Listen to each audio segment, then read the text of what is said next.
everybody, Steve Mills here. It's great to be here. Thank you for your time in being here, whether you're listening on my podcast, on iTunes, on Amazon Music, or over 30 different radio stations, or perhaps you're on LinkedIn Live, or you're on Facebook Live, or YouTube Live. No matter where you're listening to me, thanks for doing so. I really do appreciate it. And my pledge to you today is to try and make sure that you get the best return possible from your time in being here, because today we're going to deal with a really serious subject, and also a serious mistake that I see a lot in small business, and that is a lack of an understanding of numbers. We all know that, business is all about numbers, and we've all heard that you cannot manage what you do not measure so many times, and yet so many people don't understand. They get their marketing numbers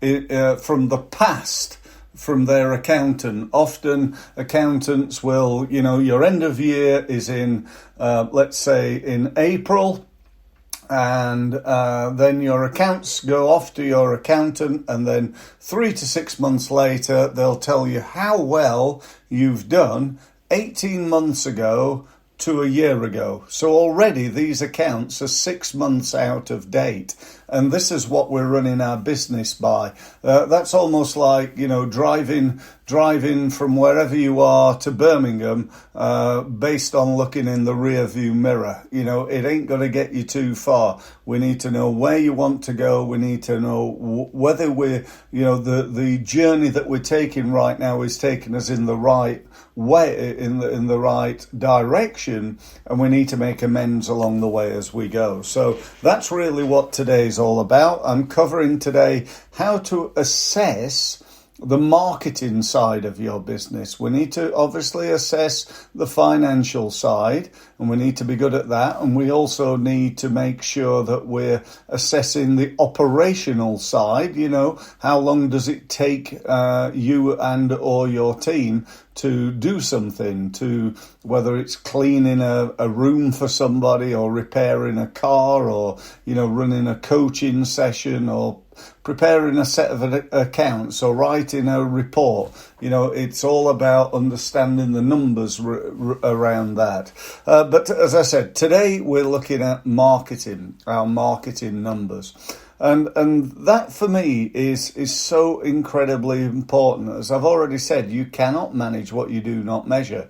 And yet I see so often the owners of small businesses spending money on something that they hope, they think will work. And sometimes it does, and often it doesn't. That's the truth about marketing. And so what they do is they behave like butterflies. They flitter from one thing to another. Oh, I've tried LinkedIn. That doesn't work. We posted once a week for a few weeks and we didn't get anywhere. Facebook advertising. No, Facebook is not for business, Steve. Facebook is, where people go and tell people about what breakfast they've had. All these statements I'm making there are just absolute BS, to be honest. All this stuff. I'm going to stick my head out here, and I'm going to say all marketing works. No matter what you do, it works. The trouble is, it doesn't work most of the time, because the people doing it have done no training. Let me give you an example. If you are doing Google AdWords, and you set off and do it on your own without any training, without any, you just work it out, the chances are very, very high that you're going to lose your shirt, particularly if you've invested a significant amount of money in it. So, it's absolutely essential to know the numbers. We cannot manage what we do not measure. That's the third time I've said that, I think, but it is so incredibly true. So the question is, I suppose, what do you want to measure? What do you want to measure in terms of your marketing? Now, excuse me, let's take sales aside. And, when we're talking about, things in sales, we're talking about the number of leads you get, the number of leads that turn into a meeting, the number of meetings that turn into a proposal, and the number of proposals that turn into a sale, and the value of that sale, and also the lifetime value of the customer. Because if they stay with you for the next 2, 3, 4 weeks or 2, 3, 4 years, that's going to make a difference to how much a customer is worth to you, and therefore how much you can afford to spend to acquire that customer in the first place. But let's take a step back from that and look at some of the other numbers that affect us. We're going to start off by looking at the number of leads that we are currently getting in our business every month. Excuse me, my throat is just a bit dry. Let me just... that's a cup of cold coffee, but hopefully it's helped my voice a little bit. So, the number of leads that you're getting. Now, if you know it, great. If you don't know it, go and work it out. Go and take a look. Go and measure. This year, are things getting better, staying the same, or getting worse? Were you getting more leads in January? And I know, at the moment when we're doing this, we're in August, and, everybody is away on holiday at the moment, which is not true, by the way. Only a percentage of people are, 20% maybe. But seriously, we need to know those numbers. What do those numbers look like? Also, we need to know, what do we need those numbers to look like?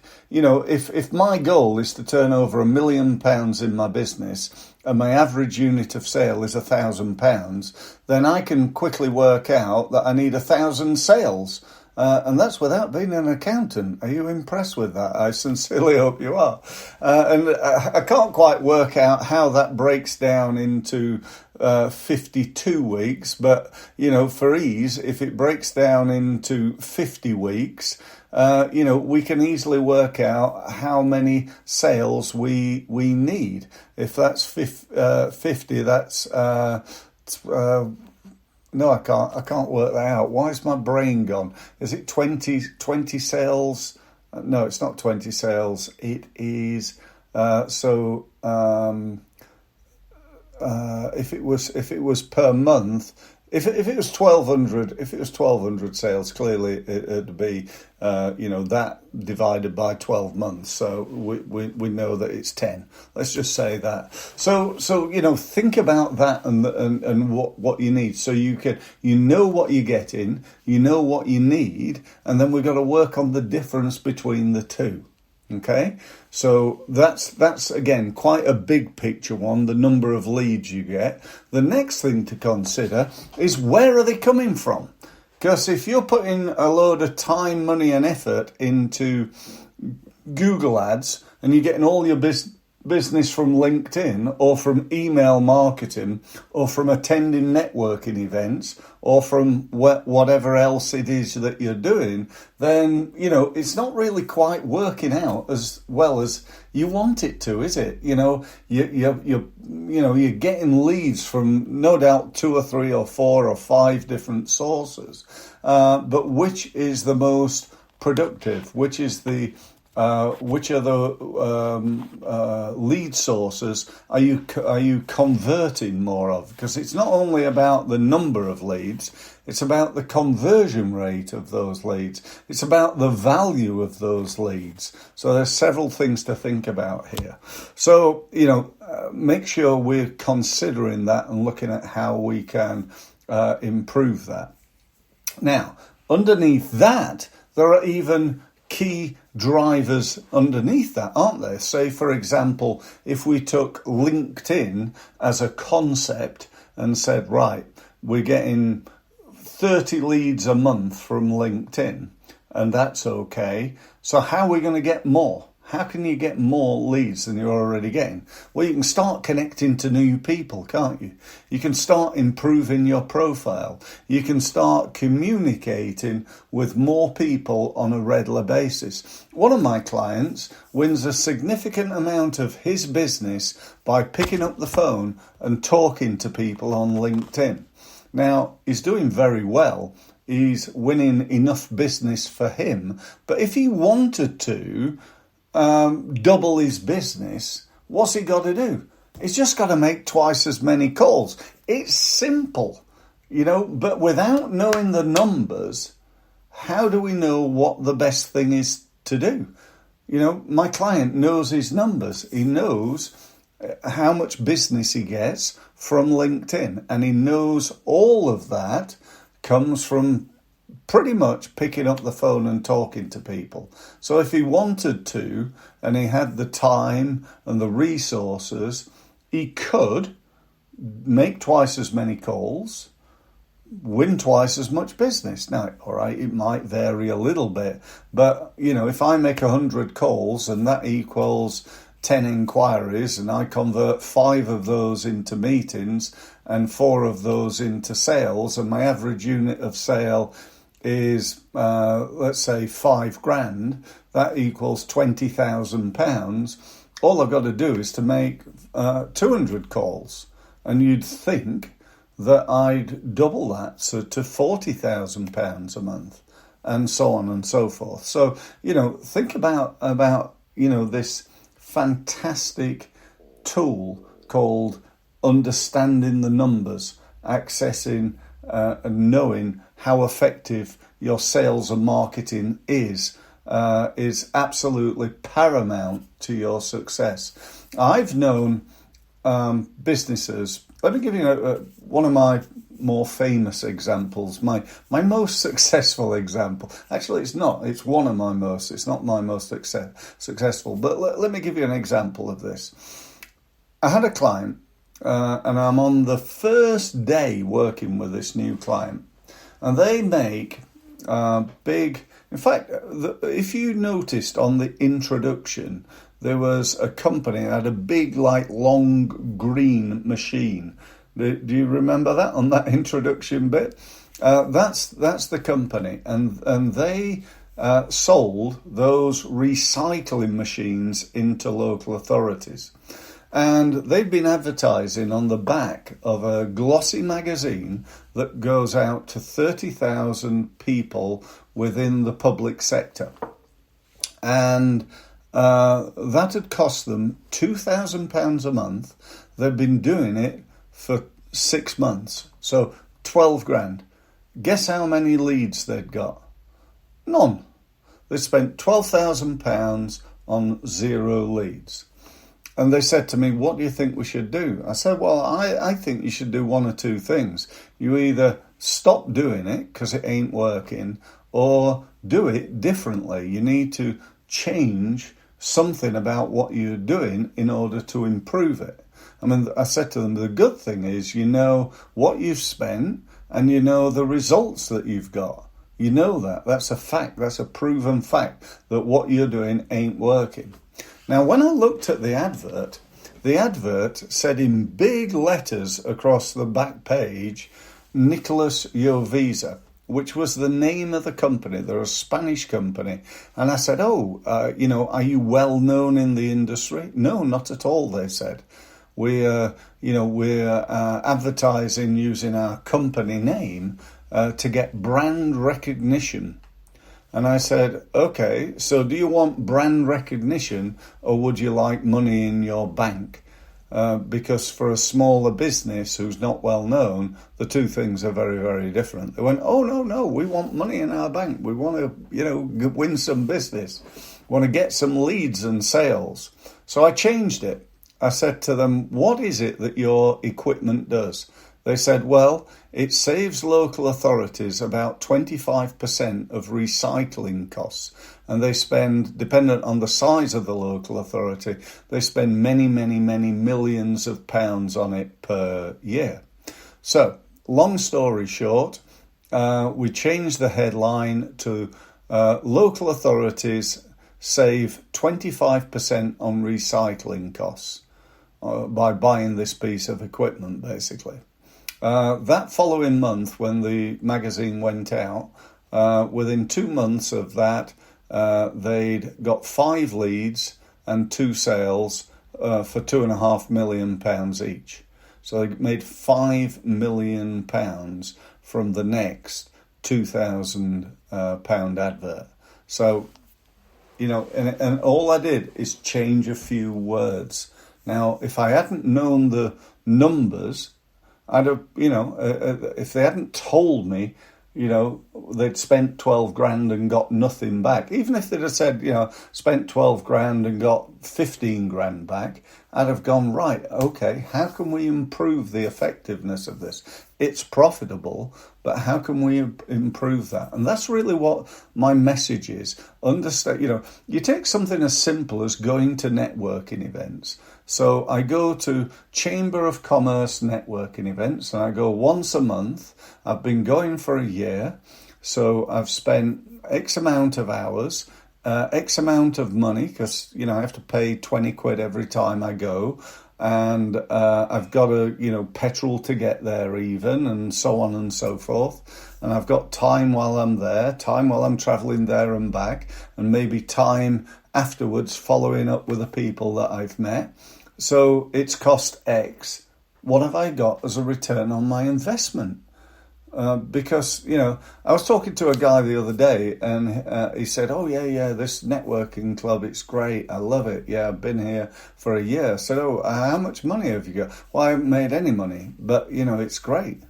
Well, that's up to you. But, for me, why am I there? I wouldn't be there if I didn't want to win any business. So that's really what it's all about. Anyway, just about reached my time. Thank you. I hope it's, inspired you to take action and start, measuring what you're doing. And once you know those numbers, working on improving them. I've spent 28 years helping businesses to improve their sales and marketing numbers. Now, to be honest, I wouldn't have been successful at that and managed to stay in business for 28 years. So I'm really good at what I do. I'd love to have a meeting with you, talk to you about your numbers and what you're getting right now, what you want to get, and help you to put together a plan in order to do that. We could do that as part of my Results Mastery program. If you go to my website, which is, where is it? No, it's not there. It's difficult when you're on here. It's there. That's where it is. It's there, okay? There's my website, so go and have a look at that. You can book a meeting below. You can see that there. So get that done, and I look forward to speaking to you soon. It's all pretty much done on Zoom, so you don't have to travel anywhere, and it'll be great to see you. So thanks very much for listening. Don't forget, lastly, that I do this every day, Monday to Friday. So feel free to join. You can also actually join something I call my Results Mastery University, which is free to join. Again, if you go to my website, you'll find a link to it. You can sign up for that, and I'll give you all my updates and bits of information, and definitely worth you signing up for. So thanks very much for listening, and look forward to speaking again soon. Thank you.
In today's Results Mastery live session, I spoke about how to assess your marketing and also why it's so incredibly important, because once you know your marketing numbers and you know what you want your marketing numbers to be, you can set about the task of improving those numbers.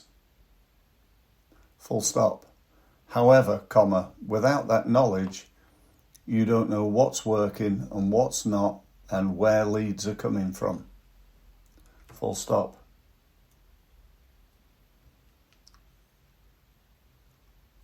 To learn more, watch the replay of today's event. And why not join me tomorrow on Results Mastery Live?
Do work and then we stop it or we move away from it or we don't double down and exploit the significant competitive advantage we've got. And the inverse is also true. How often do we have something that's not working well, but it's not obvious to us? And it kind of creeps up. It's insidious and it does significant damage to your business and bank account because you don't nip it in the bud soon enough. And so if you want to go forward faster, very often the best route is by looking back where you've come. So the answer is simple. Are you taking the time to sit down and review your business quarter properly? Yeah. And I think, by the way, the key thing that you just said there is, are you taking the time to sit down and do it?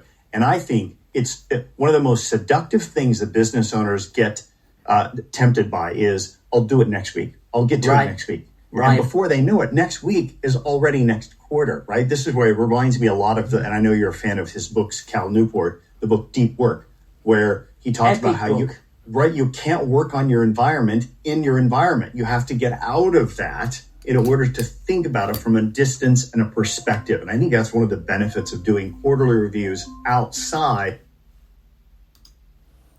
Alexa, off.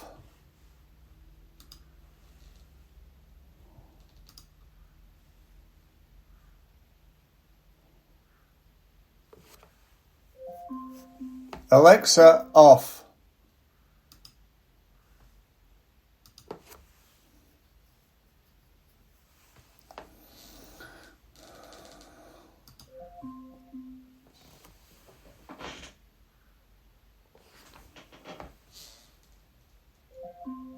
Alexa, off. Alexa, off. Fucking thing. Alexa, off.